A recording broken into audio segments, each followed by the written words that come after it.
Bruxelles veut plus de donnant-donnant sur les contrats publics. Après avoir ouvert grand ses marchés publics aux entreprises des pays tiers, l'Europe doit se rendre à l'évidence. Ils lui rendent rarement l'appareil. Alors que l'Union européenne ouvre à ses partenaires extérieurs des appels d'offres d'une valeur de 352 milliards d'euros, aux États-Unis c'est à peine la moitié et au Japon 27 milliards seulement. Quant à la Chine, l'accès au marché public pour les entreprises étrangères y est si infime qu'il n'est pas chiffré.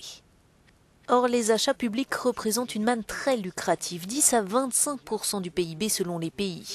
Les commissaires européens en charge du marché intérieur et du commerce proposent donc de brandir le bâton et de limiter l'accès aux marchés publics européens si nécessaire.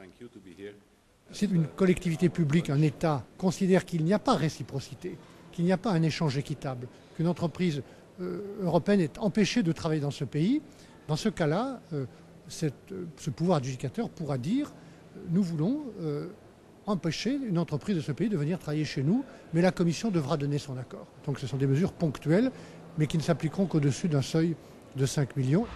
Au final, l'objectif est surtout d'envoyer un message de fermeté aux pays qui rechignent à ouvrir leur marché et de peser plus lourdement dans les tractations à l'échelle mondiale.